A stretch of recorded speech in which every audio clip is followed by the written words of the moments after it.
नमस्कार, न्यूज 24 देख रहे हैं आप। मैं हूं आपके साथ डॉक्टर मीना शर्मा। भारत द्वारा की गए ऑपरेशन सिंदूर के बाद पाकिस्तान की तरफ से भारत के सैन्य ठिकानों पर बीती रात को जिस तरह से निशाना बनाया गया, भारत की तरफ से, भारतीय सेना की तरफ से जवाबी कड़ी कार्रवाई की, उन तमाम जो सैन्य ठिकानों को निशाना बनाने की कोशिश पाकिस्तान की तरफ से की गई, उन कोशिशों को नेस्तनाबूद कर दिया गया। 7 मई 2025 को हुई प्रेस कॉन्फ्रेंस के दौरान भारत ने अपनी प्रतिक्रिया को केंद्रित, संतुलित और गैर उत्तेजक बताया था। यह विशेष रूप से स्पष्ट किया गया था कि पाकिस्तानी सैन्य ठिकानों को निशाना नहीं बनाया गया। साथ ही दोहराया गया कि भारत में किसी भी सैन्य लक्ष्य पर हमले का उचित जवाब दिया जाएगा। 7 से 8 मई 2025 की रात को पाकिस्तान ने उत्तरी और पश्चिमी भारत में स्थित कई सैन्य ठिकानों को, जैसे कि अवंतीपुरा, श्रीनगर, जम्मू, पठानकोट, अमृतसर, कपूरथला, जालंधर, लुधियाना, आदमपुर, भटिंडा, चंडीगढ़, नाल, फलौदी, उत्तरलाई और भुज पर ड्रोन और मिसाइलों से हमला करने का प्रयास किया। इन हमलों को इंटीग्रेटेड काउंटर यूएस ग्रिड और वायु रक्षा प्रणालियों द्वारा निष्क्रिय कर दिया गया। इन हमलों का मलबा कई स्थानों से बरामद हुआ, जो कि पाकिस्तानी हमलों का प्रमाण है। भारत के सिर्फ कश्मीर ही नहीं बल्कि उत्तर भारत के कई ऐसे सैन्य ठिकाने हैं जिनको पाकिस्तान की तरफ से निशाना बनाने की कोशिश की गई। हाई टेक्नोलॉजी से लैस भारतीय सेना ने इन तमाम जो प्रहार हैं, इनका जवाब बहुत जबरदस्त ढंग से दिया है। भारत में कोई ऐसा नुकसान नहीं हुआ है जिसकी पाकिस्तान में कहीं कोई बात हो सके। लेकिन ऑपरेशन सिंदूर को लेकर लगातार भारत सरकार की तरफ से अब आगे किस तरह की कार्रवाई होने वाली है और आज जो कुछ बीती रात में हुआ उसके बाद भारत सरकार कितनी और ज्यादा सक्रिय है। निश्चित रूप से ही भारत की सेना इसके लिए तैयार थी कि पाकिस्तान की तरफ से कुछ ऐसा जरूर होगा। जहां भारत ने आतंकी ठिकानों को निशाना बनाया, पाकिस्तान ने भारतीय सेना के ऐसे ठिकानों को निशाना बनाने की कोशिश की, हालांकि भारत ने वो कोशिश विफल कर दी है। सवाल हमारे साथ विजय शंकर, हमारे सीनियर डिप्टी एग्जीक्यूटिव एडिटर इस वक्त जुड़े हुए हैं, प्रशांत देव, एसोसिएट एडिटर न्यूज 24, आसिफ सुहाग, ब्यूरो चीफ जम्मू कश्मीर से हमारे साथ हैं, ब्रिगेडियर जगदीप दहिया, रक्षा विशेषज्ञ, और कर्नल रिटायर्ड दिनेश नैन, रक्षा विशेषज्ञ हमारे साथ जुड़ रहे हैं। आप सभी का बहुत बहुत स्वागत है। प्रशांत देव जी, शुरुआत आपसे ही करें। तस्वीर आपकी नजर नहीं आ रही है, टेक्नोलॉजी से लैस है कि पाकिस्तान को इसका इल्म होते हुए भी अगर ऐसी कोशिश हुई है, जो डिफेंस मिनिस्ट्री की तरफ से जो स्टेटमेंट जारी किया गया है वो भी हम आपको दिखा रहे हैं, और जो प्रेस ब्रीफिंग हुई है उसमें जो कुछ बताया गया। सवाल ये है विजय शंकर जी, जब तक प्रशांत देव जी जुड़े तब तक इस वक्त भारत की तरफ से जिस तरह की कार्यवाही हुई है, निश्चित रूप से भारतीय सेना और भारत सरकार का मनोबल कि एक तरफ जहां हमारा जो प्रयास था, यानी भारत सरकार और भारतीय सेना का जो प्रयास था, जो आक्रमण था वो सटीक बैठा, जो जिस तरह से निशाना आतंकियों के ठिकानों को बनाया गया था वहां नुकसान करने में भारतीय सेना कामयाब हुई। वहीं पाकिस्तान की तरफ से भारतीय सेना को नुकसान पहुंचाने की जो कोशिश है उसमें पाकिस्तान को बड़ी विफलता मिली। देखिए, नमस्कार। पहले तो हमें ये देखना होगा कि भारत ने बहुत ही स्पष्ट तरीके से ये बात कह दी थी कि करारा जवाब दिया जाएगा। एक दूसरी बात, पाकिस्तान के इलाकों में और पीओके में भारत ने आतंकी अड्डों पर जो कार्रवाई की थी उसके बाद साफ साफ कह दिया था कि ये नॉन एस्केलेटरी है, नपी तुली कार्रवाई थी। लेकिन पाकिस्तान में ऑपरेशन सिंदूर के बाद बौखलाहट थी, वहां अलग तरह की हलचल चल रही थी और इसका जिसे साइड इफेक्ट, जैसा भारत ने अनुमान लगा रखा था, उसी तरह का जवाब कुछ हद तक आया, जो रात में अलग अलग जगहों पर पाकिस्तान की तरफ से अटैक की कोशिश की गई और जिसका भारतीय सेना ने ये कहें कि साझा रूप से सारे जितने भी जो अटैक्स थे उनको विफल कर दिया। और जो एक खबर है जो हमारे पास जो आ रही है वो ये है कि लाहौर में जो जो इनका एयर डिफेंस सिस्टम है उसे पूरी तरह से तबाह कर दिया, उसे खत्म कर दिया गया है। तो इस तरह से जो चीजें हैं वो हो रही हैं और आने वाले दिनों में भी इस तरह की चीजें अभी और देखने को मिल सकती हैं। लेकिन एक चीज और मैं बताना चाहूंगा जो सवाल मुझे कल से परेशान कर रहा है। कल ऑपरेशन सिंदूर के बाद से एक तस्वीर आई थी, वहां कुछ जनाजे जिसको कहते हैं ना फ्यूनरल हो रहे थे। उसमें एक मुरीदके में जो जो एक फ्यूनरल था, वहां पे कॉफिन के ऊपर उस कॉफिन के ऊपर 2 फूल चढ़ाए गए थे, 2 फूल विजय रखे जी, गए। विजय जी हमारे साथ प्रशांत देव जुड़ गए हैं और क्योंकि वो फील्ड से हैं, एक बार उनको सुन लेते हैं, उसके बाद वापस आपके पास आती हूँ। प्रशांत देव जी, आप मुझे सुन पा रहे हैं? प्लीज विजय जी का ऑडियो बंद कर दीजिए ताकि प्रशांत देव जी, प्रशांत देव जी आपके पास आ रही हूँ मैं। तो प्रशांत जी के पीछे से ही काफी आवाज आ रही है क्योंकि वो मेरे ख्याल से वो नॉर्थ ब्लॉक में कहीं नजर आ रहे हैं, साउथ ब्लॉक में या नॉर्थ ब्लॉक में कहीं। प्रशांत जी, इस वक्त क्या अपडेट है? रक्षा मंत्रालय क्या कुछ और कहा जा रहा है?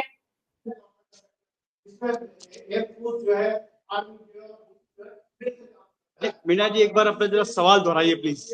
प्रशांत जी इस वक्त भारत सरकार की तरफ से क्या अपडेट है? किस तरह की तैयारियां और आने वाले कुछ घंटों में हमें देखने को मिल रही है? किस तरह की तैयारियां की जा रही है? देखिए मीना जी, अब से थोड़ी देर पहले का जो अपडेट है जिसके बारे में सबको पता है कि भारत ने जवाबी कार्रवाई में लाहौर में जो एयर रडार सिस्टम है पाकिस्तान का, उसको पूरी तरीके से नष्ट कर दिया है। और ये भी जानकारी दी गई है आधिकारिक तौर पर कि करीब 15 शहरों को निशाना बनाने की कोशिश की है और जिसका मुंहतोड़ जवाब भारत की तरफ से पाकिस्तान को दिया गया। देखिए, आज भी सर्वदलीय बैठक में रक्षा मंत्री ने ये बात कही है, सबको बताई है कि हम पहल नहीं करेंगे, लेकिन अगर पाकिस्तान की तरफ से या दुश्मन देश की तरफ से कोई कार्रवाई होती है तो उसका मुंहतोड़ जवाब दिया जाएगा। तो जो जवाब ये लगातार दिया जा रहा है। तो अब सवाल उठता है कि आपने पूछा कि अब भारत का अगला स्टेप क्या है। तो देखिए, ये जो आज की कार्रवाई आप दुश्मन देश की तरफ से देख रही है, उसको ऐसे समझिए कि ऑपरेशन सिंदूर के बाद जो स्थिति पाकिस्तान की हुई है, जिस तरीके से वो बेनकाब हुआ, पाकिस्तान अब इससे निकलने की कोशिश कर रहा है कि बस किसी तरीके से अपनी इज्जत बचा के अपना फेस दिखाकर निकल जाए। इसलिए उसने ये कार्रवाई की ताकि वो अपने लोगों को बता सके कि हमने भी कार्रवाई की है। तो उसके जवाबी कार्रवाई इतना जबरदस्त उसको मिली है कि उसको उसका एयर डिफेंस सिस्टम और पाकिस्तान जहां के जहां एयर डिफेंस सिस्टम को पूरी तरह सबको से नष्ट कर दिया। कोलैप्स करने तो का, मैं ये बताना पूरी चाह तरह रहा हूँ से कि नष्ट करने पाकिस्तान, का मतलब क्या है प्रशांत जी? इसका मायने क्या है? इसका कितना बड़ा नुकसान पाकिस्तान को, कहां पर? देखिए, एयर डिफेंस सिस्टम यानी कि जो रडार सिस्टम है, जो ये बताता है कि कोई चीज आ रही है हवा में, वो लाहौर में जो स्टैब्लिश था उसको पूरी तरीके से नष्ट कर दिया गया है।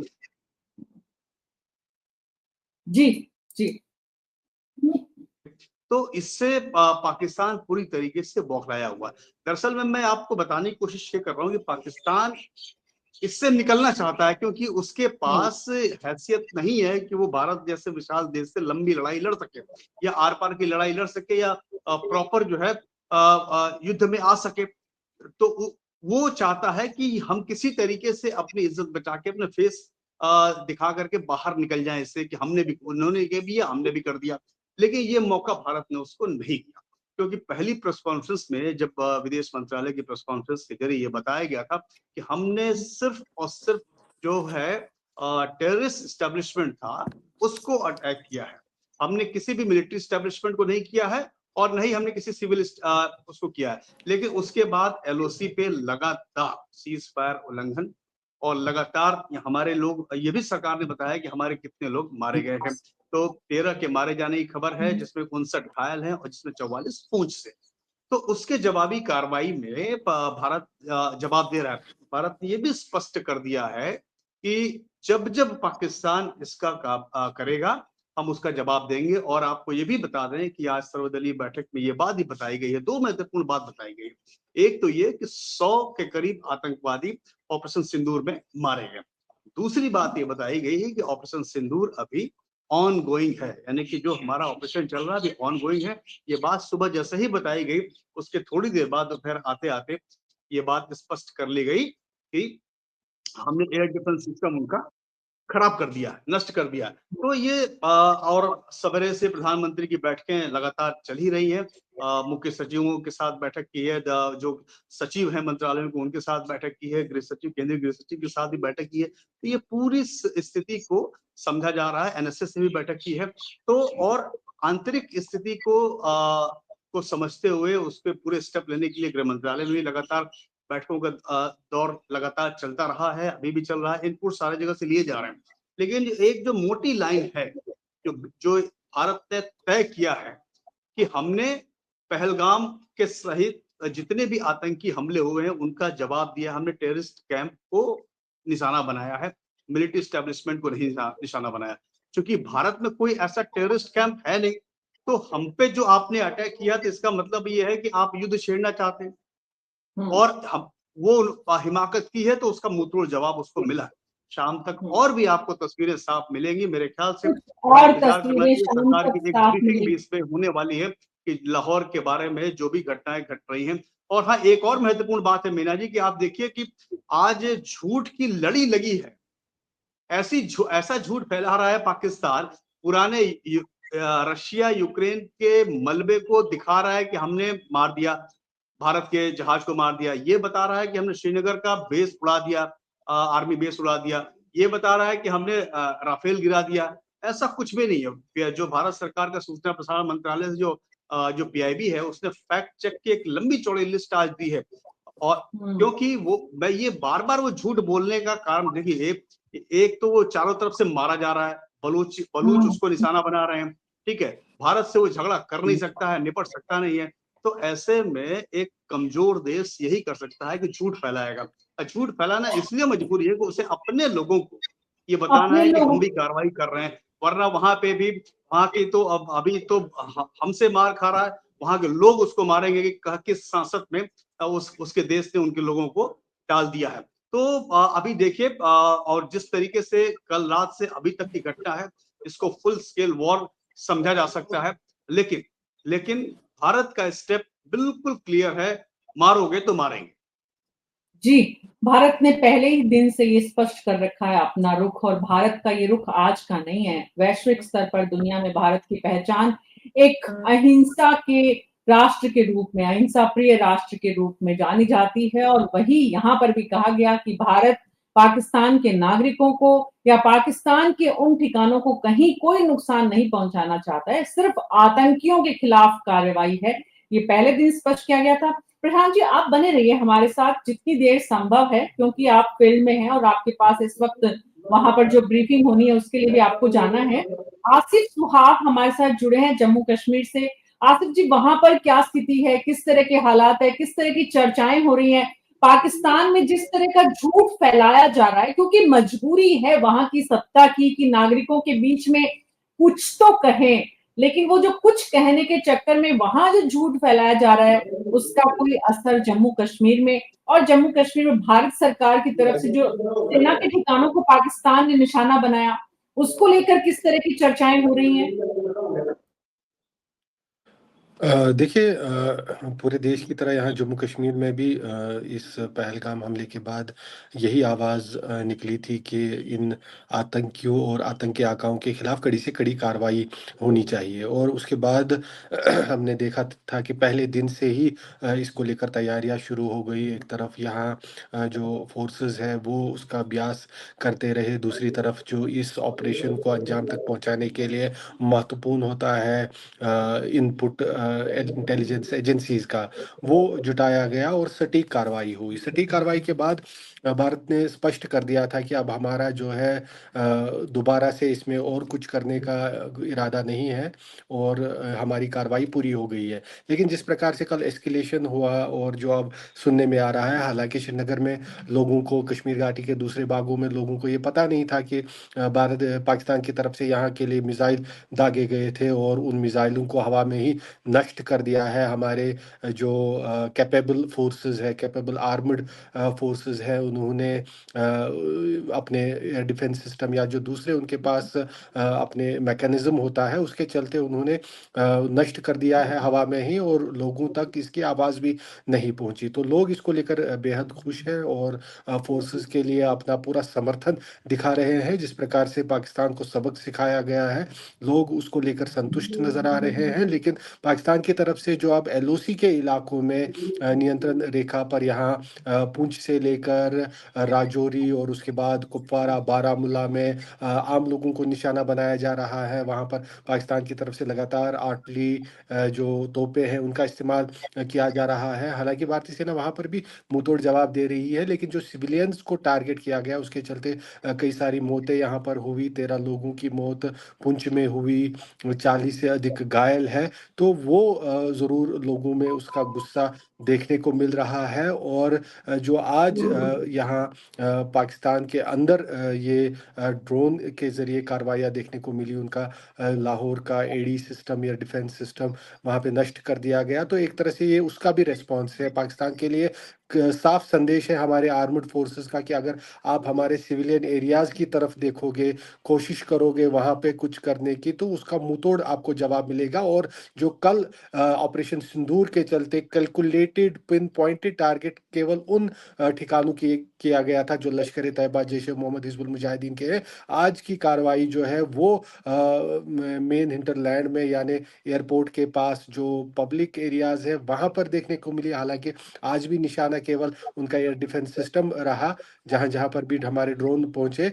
लेकिन एक संदेश साफ इसमें पाकिस्तान के लिए है कि अगर आप हमारे सिविलियन एरियाज की तरफ देखोगे तो आपके सिविलियन एरियाज भी हमारी नज़र से बाहर नहीं है। हालांकि वहाँ पर भी केवल आर्मी जी ने जो है उन्हीं जो फोर्सेस की वहाँ की इंस्टॉलेशंस है उन्हीं को टारगेट किया है। लेकिन अगर वहाँ से एस्केलेट होता है तो उसकी, जैसा प्रशांत जी ने भी कहा, हमारे फोर्सेस कैपेबल है उसका हर जवाब देने के लिए, जो हम मेंटेन भी कर रहे लेकिन हैं। तमाम तैयारियों के बीच भी जम्मू कश्मीर में हमारे जो लोगों का नुकसान हो रहा है, विजय शंकर जी, भारत उसकी भरपाई कैसे करेगा? क्योंकि जिस स्तर पर देश में, देश के भीतर और सेना की तरफ से बॉर्डर पर जो तैयारियां हैं, उसके बीच भी पाकिस्तान जो है हमारे निर्दोष लोगों की जान ले रहा है। देखिए, भारत इसके लिए मेंटली पहले से तैयार है कि पाकिस्तान की तरफ से कुछ ना कुछ रिएक्शन आएगा। लेकिन भारत पहले से पूरे बॉर्डर एरिया में वो तैयारी कर चुका है। मॉक ड्रिल क्या थी? मॉक ड्रिल के जरिए बताया जा रहा है कि अगर कोई वर्ष स्थिति में अगर कुछ होता है तो भारत किस तरह से बचेगा। कोलेट्रल डैमेज, कभी भी वार होता है या कहीं कोई टकराव होता है तो वहां कोलेट्रल डैमेज होता है और उसके लिए दोनों तरफ की दोनों पार्टियां बिल्कुल तैयार होती हैं। तो भारत जानता है कि कहां कहां नुकसान हो सकता है और किस हद तक। इस वजह से सरहदी इलाकों से थोड़ा पीछे करने या बाकी जो भी मेजर्स हैं वो लिए जा रहे हैं। एक दूसरा, आज की तारीख में जो एयर डिफेंस की बात हो रही है, एयर डिफेंस भारत का बहुत मजबूत है। उनके जितने भी अटैम्प्ट्स हुए हैं उनको मार गिराया गया है, उनको न्यूट्रलाइज कर दिया गया है। और उसके जवाब में अगर आप देखें तो हमने जो कहा कि आपने एक सवाल पूछा था कि लाहौर में जो एयर डिफेंस सिस्टम के ध्वस्त होने का मतलब क्या होता है। एयर डिफेंस सिस्टम के ध्वस्त होने का मतलब ये होता है कि आपकी तरफ से कोई भी मिसाइल जाएगी, कोई भी फाइटर जेट उड़ेगा, उसको एनिमी ट्रेस नहीं कर पाएगा। और किसी भी सेना के लिए, किसी भी आर्म फोर्सेज के लिए ये बहुत बड़ी कामयाबी होती है कि जब वह दुश्मन के एयर डिफेंस सिस्टम को विफल कर देता है। आज की तारीख में ज्यादातर वार जो लड़े जा रहे हैं उसमें एयर फोर्स बहुत बड़ी भूमिका निभा रही है मॉडर्न वारफेयर में। तो मॉडर्न वारफेयर में दुश्मन को एक तरह से हमने पहले ही झटके में बता दिया है कि अगर आप कोई भी इस तरह का अटेम्प्ट करोगे तो हम पूरी आपकी जो फायर पावर है, आप जो कुछ भी हो उसको ध्वस्त कर देंगे। जब उन्हें कोई सूचना ही नहीं मिलेगी कि हमारे फाइटर प्लेन कहां से टेक ऑफ कर रहे हैं, उसको ट्रेस ही नहीं कर पाएंगे, तो क्या एक्शन लेंगे। तो इस तरह से अगर इस लिहाज से देखा जाए तो पाकिस्तान को भारत ने लाहौर के एयर डिफेंस सिस्टम को ध्वस्त करके एक बड़ा मैसेज दे दिया। जी, मैसेज पाकिस्तान को भारत ने ऑपरेशन सिंदूर स्टार्ट होने के साथ ही जो देना शुरू किया, वो अब हर दिन आगे ज्यादा मजबूत हो रहा है। पाकिस्तान के एयर डिफेंस सिस्टम को नेस्तनाबूद करने का मतलब बहुत सीधा-सीधा है कि अब भारत की तरफ से जो भी एयर स्ट्राइक किसी भी तरह की जाएगी, तो पाकिस्तान के लिए उसे ट्रैक करना, उसे ट्रेस करना इतना आसान नहीं है, क्योंकि उनका बुनियादी सिस्टम को ही कोलैप्स कर दिया गया है। लेकिन प्रशांत देव जी, सवाल ये है कि पाकिस्तान से रिएक्शन आएगा, ये मालूम था। पाकिस्तान बौखलाया हुआ है और अब इसे खत्म करना चाहता है। ये भी कहीं न कहीं भारत की सत्ता को, भारत की सेना को एहसास है कि पाकिस्तान की कितनी सीमा है, पाकिस्तान की कितनी हैसियत है, कितनी ताकत है, कितने आर्म्स हैं, कितना कुछ बढ़ सकता है आगे, कितने दिन जा सकता है। और इसके साथ-साथ तमाम सीमाओं के बीच भी पाकिस्तान की अपनी जिद। तो जो भारतीय सेना के ठिकानों को जो निशाना बनाया, वो उसके लिए भारत की सेना तैयार थी। जो एक तो ऑफिशियल स्टेटमेंट जो दिया जाता है और एक जो बातचीत होती है उसमें समझ में आता है। तो भारतीय सेना तैयार थी कि पाकिस्तान की तरफ से कुछ ऐसा हो सकता है, और इसीलिए बहुत मतलब मजबूत जवाब दिया गया इसका। देखिए बिल्कुल तैयार थी, और जैसे कि कहते हैं कि तैयार ही नहीं थी, मतलब पाकिस्तान उस हिसाब से तैयारी होती है, और तैयारी थी कि जो जिसका अंदाजा पाकिस्तान को कभी लग नहीं सकता। यही वजह है कि उसने 15 शहर, मतलब 3 राज्यों के 15 शहर को टारगेट किया और मिला कुछ भी नहीं। और उसके यहाँ क्या हुआ ये पूरी दुनिया देख रही है। मैं फिर कह रहा हूँ, जिस तरह से ऑपरेशन सिंदूर के जरिए विजुअल सबूत के साथ बताया गया, बहुत जल्द भारत सरकार फिर से एक बार आएगी और फिर से बताएगी कि हमने ये काम किया तो क्यों किया। देखिए मीना जी, एक तस्वीर को जरा कंपेयर कीजिए। पहलगाम हमला होता है, उसके बाद की स्थिति भारत में और ऑपरेशन सिंदूर तक क्या थी। सब कुछ एक्शन हम ले रहे हैं, उसी में बाकी सारे हमारा सामान्य प्रशासन, सामान्य जनजीवन बिल्कुल आराम से चल रहा, कोई दिक्कत नहीं, ठीक है। और उसके बाद हमने ऑपरेशन सिंदूर भी कर दिया, और उसके बाद ऑपरेशन सिंदूर के बीच प्रधानमंत्री आकर के चंद्रयान के बारे में कुछ अपनी बात दुनिया को बताते हैं। मतलब हमारी नॉर्मलसी कहीं से अफेक्टेड नहीं है। अब आइए पाकिस्तान की तरफ। पाकिस्तान के पंजाब में इमरजेंसी घोषित है, एयर स्पेस पूरी तरीके से बंद है। एक स्टेट जो है बलूचिस्तान, वो पूरी तरीके से पाकिस्तान उनको मोर्चा खोले हुए ठोकने पे लगा हुआ है। पीओके के करीब युद्ध में सीमा पे इधर हमसे उलझ रहा है, पैसा है नहीं, और वो ताकत, आर्थिक ताकत सिर्फ बाजुओं से नहीं लड़ी जाती, बंदूकों से ही लड़ी जाती है। सेना को राशन चाहिए, साजो सामान चाहिए, रसद चाहिए। उसके लिए जो कैलकुलेशन है, 7 दिन से ज्यादा वो टिक नहीं सकता। तो पाकिस्तान लड़ किससे रहा है? वो जानता है कि नहीं लड़ सकते। वो चाह रहा है कि किसी तरीके से इज्जत बच जाए और हम इससे बाहर निकल जाएं। एक खबर आई है, वो कितनी पुष्ट नहीं पता, कि दोनों एनएसए के बीच में भारत और पाकिस्तान की बात हुई है, और वो ये निकल के आया है कि उधर से ये कहा जा रहा है भाई कि अब बस। लेकिन इस बार ये मौका शायद भारत नहीं देना चाहता है कि अब बस, मतलब हम बहुत इम्पोर्टेंट बात आपने कही है प्रशांत जी, बहुत इम्पोर्टेंट बात, कि हम हर साल, 2 साल, 3 साल बाद कुछ आपके घर में आकर ऐसा काम करेंगे कि आपका व्यवस्थित जीवन या आपकी जनता को हम ये बता दें कि हम कहीं एग्जिस्ट करते हैं, और हम खून खराबा करेंगे, आपके लोगों को परेशान करेंगे, हमारा अस्तित्व हम बताएंगे।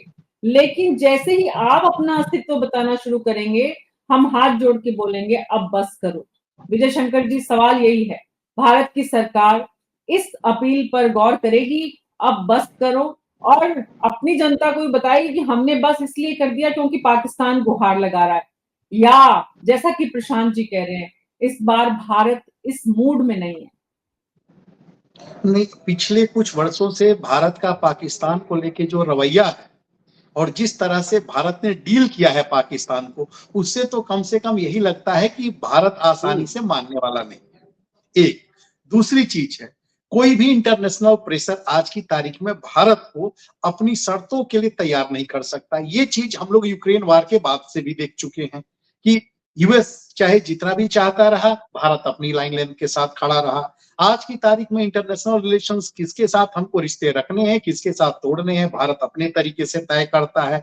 तो आज की जो इंडिया की जो लीडरशिप है वो कम से कम किसी भी तरह से किसी दबाव प्रभाव से बिल्कुल मुक्त है, एक चीज। दूसरी चीज है जो आपने कहा कि क्या पाकिस्तान के साथ बातचीत पाकिस्तान की अपील को मानेगा, तो हमको लगता है कि भारत इसके लिए तैयार नहीं होगा, लेकिन भारत बहुत कड़ी शर्त जरूर रख सकता है कि पहले जितने भी आपके टेरर जो ऑर्गेनाइजेशंस हैं उनको बंद कीजिए, और भी बहुत सी तरह की कंडीशंस रख सकता है। हो सकता है कि बहुत से जो टेररिस्टों की जिनको हम मांग कर रहे हैं उनको कहे कि आप सौंपिए, लेकिन हमको नहीं लग रहा है कि इसके लिए पाकिस्तान भी तैयार होगा। एक चीज एक और चीज हम जोड़ना चाहेंगे जो हम लोगों ने पहले बात शुरुआत की थी और वो बात रुक गई थी। कल जब ऑपरेशन सिंदूर के बाद पाकिस्तान में कुछ आतंकियों के जो मारे गए थे उनके जो जनाजे जो उठ रहे थे, जो चीजें हो रही थी, उनके कॉफिन के ऊपर अलग अलग तरह की चीज थी। उसमें से एक तस्वीर मुझे ज्यादा परेशान कर रही थी, जिसको देख के मैं सोचने पे मजबूर था। वो मुरीदके की तस्वीर थी। मुरीदके में एक कॉफिन के ऊपर 2 फूल रखे गए थे। वहां पर पाकिस्तानी आर्मी के ऑफिसर्स, पुलिस के सीनियर ऑफिसर सारे सिर झुकाए खड़े थे, और वहां पे जो जो एक शख्स था वो भी बहुत ही नोटेड, भारत का वांटेड की कैटेगरी में है। वहां पे जो कॉफिन पे फूल रखे गए थे उसमें से एक फूल पर लिखा था COAS, यानी बेसिकली वो पाकिस्तान के आर्मी चीफ की तरफ से वो फूल भेजा गया था। दूसरे जो फूल रखा गया था वो प्रेसिडेंट की तरफ से रखा गया था। अब मैं ये समझ नहीं पा रहा हूं कि आखिर पाकिस्तान जो इंडिया के ऑपरेशन सिंदूर में पाकिस्तान का कौन सा ऐसा बड़ा आतंकी मारा गया जिसके बारे में ये खबर नहीं आई कि वो कौन है, और उसके कॉफिन के ऊपर, उसकी ताबूत के ऊपर पाकिस्तान के आर्मी चीफ अपना फूल भेज रहे हैं, वहां के प्रेसिडेंट अपना फूल भेज रहे हैं, पाकिस्तानी आर्मी के जो सीनियर ऑफिसर्स हैं वो सिर झुकाए खड़े हैं। तो ये सवाल, अब इसमें अटकलें तो लगाई जा रही हैं, लेकिन उसमें अब सवाल है कि वो कौन है, और मुरीदके में किसका हेडक्वार्टर है ये भी पता है सब कुछ। तो वहां कौन था, इस सवाल के लिए हम लोग को थोड़ा सा इंतजार करना पड़ेगा, और ये सवाल हमारे दिमाग में भी लगातार चलता रहेगा कि आखिर इस ऑपरेशन में कौन मारा गया जिसके लिए पाकिस्तानी आर्मी के चीफ फूल भेजते हैं, प्रेसिडेंट फूल भेजते हैं और ताबूत पर वो रखे जाते हैं। If only civilians, if any civilians were killed in these attacks, I wonder what message this picture actually sends to all of you. This is a question that is worth asking. It's also odd that the funerals of civilians are carried out with the coffins being draped in Pakistani flags and state honors being accorded. Brigadier Jagdeep भैया भी हमारे साथ जुड़ गए। जगदीप भैया जी को हम जी प्रशांत जी, एक बात मैं आपके पास आ रही हूँ। जी प्रशांत जी बोलिए। वापस जाना चाहूंगा। हम लोग जो बार बार कहते हैं कि वो कैंप है, उस कैंप को क्यों न कहा जाए कैंटोनमेंट बोर्ड, कैंटोनमेंट एरिया है वो, जहां पे आतंकवादी अड्डे बने हुए हैं। ये कहना ज्यादा मुनासिब होगा। जी आपने जो अभी विजय जो तस्वीरों की व्याख्या कर रहे थे, प्रशांत जी वो अब्दुल रऊफ वहां पे आगे खड़ा जो आदमी रो रहा था उस डेड बॉडी के उस ताबूत के पास अब्दुल रऊफ था। एक मिलिट्री एस्टेब्लिशमेंट के अंदर टेररिस्ट एस्टेब्लिशमेंट था जिसको टारगेट किया गया है। और अब तो ये जो पाकिस्तान ये बात कहता था कि इंटरनेशनल कम्युनिटी से आप जांच करा लीजिए, अब क्यों नहीं कहता कि इसकी जांच करा लीजिए कि हमारे यहाँ सिविलियन मारे गए हैं? करा ले जांच। कि जो जहां पे मिसाइल गिरी है ऑपरेशन सिंदूर में वो जगह कौन सी थी? अब क्यों नहीं बताता कि जगह कौन सी थी, सिविलियन मरे थे? क्यों नहीं बताता? या बताया कि भाई अब हम ये टेररिस्ट नहीं थे, या ये बताया कि टेररिस्ट से तो हम तुम्हारे साथ चल के उसको मारेंगे? ऐसा क्यों नहीं बोलता दुनिया में? क्या हो भारत, हम तुम्हारे साथ मिल करके उसको खत्म करेंगे। वो कहता कि आतंकवाद से हम भी प्रभावित हैं, लेकिन ये नहीं कहता कि हम ज्वाइंट ऑपरेशन में चलिए, हमारे साथ चलिए, हम दिखाते हैं आपको, हम मारेंगे। ये कभी नहीं कहता।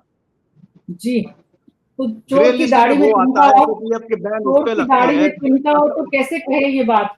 और ये बात पूरी दुनिया में कहीं ना कहीं जाना हुआ अनकहा सच है। ऐसा नहीं है कि सिर्फ पाकिस्तान ही इस सच को छुपा रहा है, दुनिया को भी पता है ये सच पाकिस्तान का है।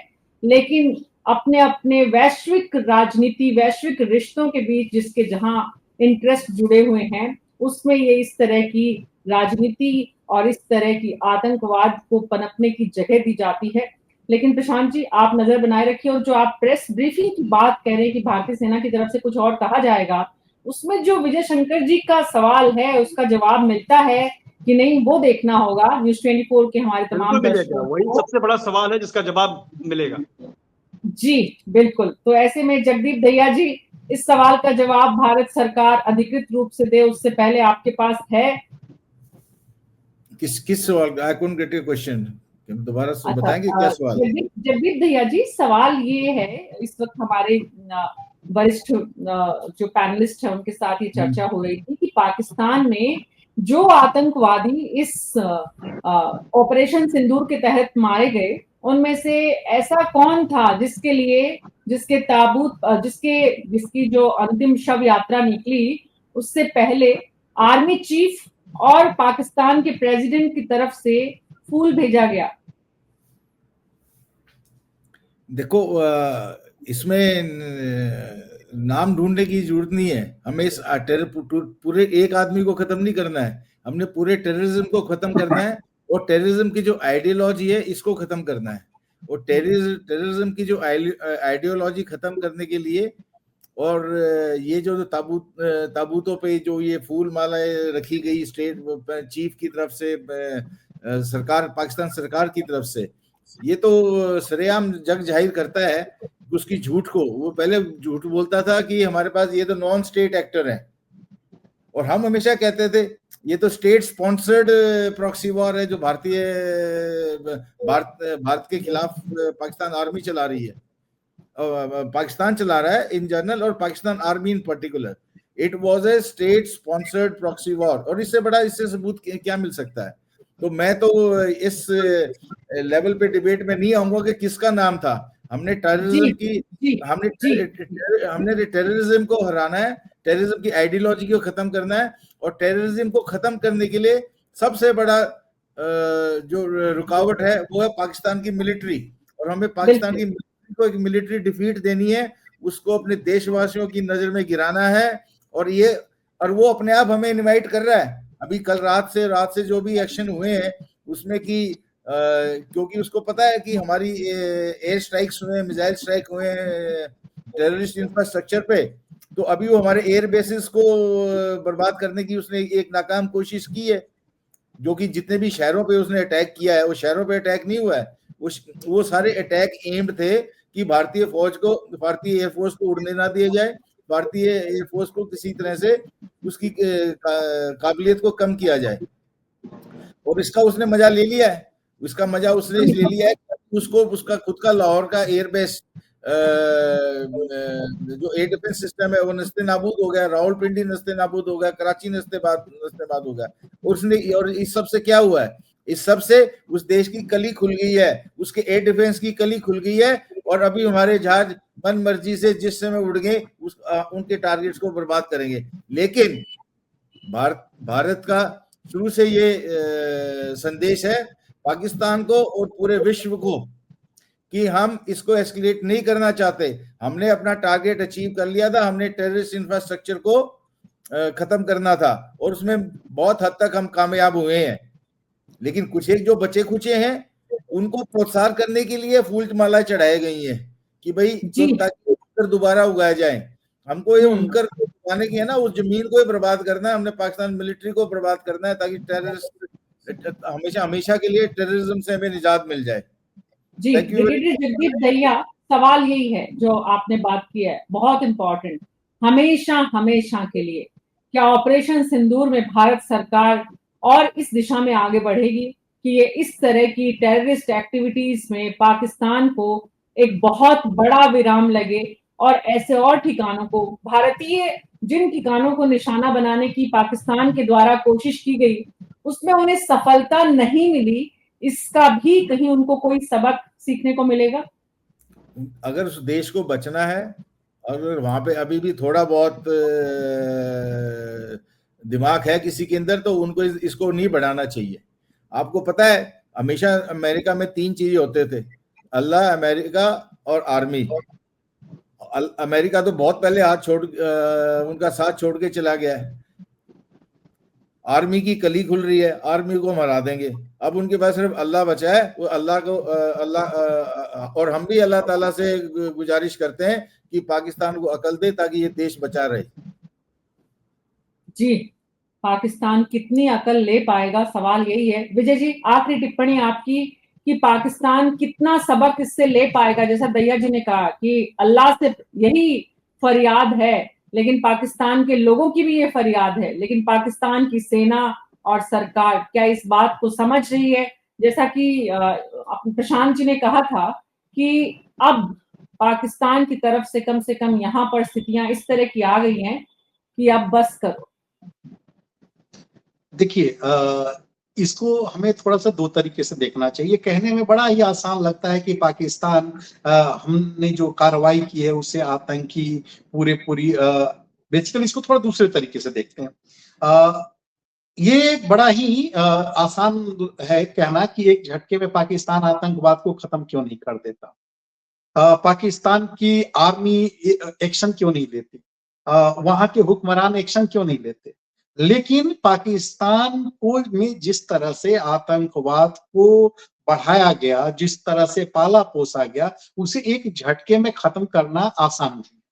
पाकिस्तान के हुक्मरानों के मुंह से आपने अक्सर सुना होगा कि हम भी आतंकवाद से पीड़ित हैं। ये सच है। उन्होंने एक ऐसा भस्मासुर पैदा किया जो उनके लिए भी दुश्मन है और वो हमको भी प्रभावित कर रहा है। दिक्कत कहाँ है कि जब वहां का जो स्टेट मशीनरी उसको हमारे खिलाफ या दूसरों के खिलाफ यूज करती है, तो एक समस्या पैदा होती, बड़ी समस्या पैदा होती है। हम लोग अभी टारगेटेड, हम लोग अभी जो भी है, अभी हमने जो रक्षा मंत्री ने भीतर खाने जो खबर आई कि उन्होंने सर्वदलीय बैठक में कहा कि 100 आतंकी मारे गए हैं, और प्रशांत ने भी जो बताया कि किस तरह से ऑपरेशन अभी चल रहा है, ऑपरेशन सिंदूर चल रहा है। अब मान लीजिए कि हम लगातार ये इसी तरह से ऑपरेशन चलता रहा और लगातार टेंशन बनी रही और 3 महीने तक सेम स्थिति बनी रहती है। 3 महीने तक स्थिति बनी रहती है कि पाकिस्तान कुछ ना कुछ बॉर्डर पर करता रह रहा है और हम लोग भी अपनी पूरी तरह से मुस्तैद रहते हैं। तो हम तो साल भर तक आराम से खड़े रख सकते हैं अपनी फौज को पूरे अलर्ट मोड में, लेकिन क्या पाकिस्तान अगले महीने भर अपनी फौज को बॉर्डर पर खड़ा रख सकता है? नहीं। एक दिन अभी सिर्फ उसको ड्रिल में और प्रैक्टिस में करीब 4 अरब पाकिस्तानी रुपए खर्च करने पड़ रहे हैं। तो पाकिस्तान ये जानता है कि हम लंबे समय तक न तो फौज को खड़ा रख सकते हैं, न भारत के साथ लड़ सकते हैं, और ये बात पाकिस्तानी हुक्मरानों को बहुत लंबे समय से पता है। इसलिए वो सबसे सस्ता मॉड्यूल टेरर जो है उसको एक्टिवेट करते हैं। और जब भी वहां की आर्मी वीक पड़ती है, सिविलियन गवर्नमेंट पड़ती है, तो टेरर नेटवर्क्स को एक्टिवेट करते हैं। तो भारत को ये इंश्योर करना पड़ेगा अपनी तरफ से, और भारत कर भी रहा है, कि वहां के लोग, वहां की आर्मी और इंटरनेशनल कम्युनिटी सबकी तरफ से दबाव आए कि उसे हर कीमत पर, गुड और बैड टेररिस्ट नहीं, हर तरह के टेररिस्ट को खत्म करें। तभी जाकर के एक शांति वहां स्थापित हो सकती है। और अटल बिहारी वाजपेयी कहा करते थे कि हम दोस्त तो बदल सकते हैं, पड़ोसी नहीं बदल सकते। और दुर्भाग्य है कि हमारे बगल में जो पड़ोसी है पाकिस्तान, उसको वो इसी सस्ते मॉड्यूल के सहारे खुद को जिंदा रखने की कोशिश करता रहा है। तो ये पूरे वर्ल्ड कम्युनिटी और सबको मैंने पूरा जो कहते हैं कि ऐसा इकोसिस्टम बनाना पड़ेगा या तैयार होगा, जिसमें पाकिस्तान को मजबूरन उन्हें बिल्कुल आतंकियों को समर्थन देना बंद करना पड़ेगा। खत्म करने के लिए पाकिस्तान के भीतर से आवाज आनी चाहिए। जी, बहुत बहुत शुक्रिया आप सबका इस चर्चा में शामिल होने के लिए। विजय शंकर जी, बहुत ही अहम हमारे दर्शकों के लिए इम्पोर्टेंट ये है कि हम अपना पड़ोसी जो है वो बदल नहीं सकते, और जब बदल नहीं सकते तो पड़ोसी को ये समझाना पड़ेगा अगर प्यार से समझे तो प्यार से, नहीं तो फिर डंडा मार के, कि भाई रहने के तौर तरीके सीख लीजिए। पाकिस्तान 70 सालों में रहने के तौर तरीके नहीं सीख पाया। पड़ोसी देश है, भाई है छोटा। जब भारत के टुकड़े हुए थे उससे पहले वो भारत का अभिन्न हिस्सा था। लेकिन पता नहीं ये कौन सा जहर कुछ लोग सिर्फ अपने अपने हितों के लिए, अपनी राजनीति साधने के लिए, अपनी सत्ता को बनाए रखने के लिए आम आदमी का खून पीते हैं और आतंकवाद की जड़ों को सींचते हैं। न्यूज़ 24 पर आज मेरे साथ इतना ही, लेकिन ऑपरेशन सिंदूर से जुड़ी हुई तमाम जानकारियां और अपडेट्स देखने के लिए आप हमारे फेसबुक और यूट्यूब चैनल को देखते रहिए, सब्सक्राइब करिए, कमेंट बॉक्स में जाकर अपने सुझाव दीजिए और भारतीय सेना का मनोबल बढ़ाने के लिए अच्छे कोट भी लिखिए। बहुत बहुत शुक्रिया आप सबका हमारे साथ न्यूज़ 24 पर बने रहने के लिए। अभी मेरे साथ इतना ही। नमस्कार।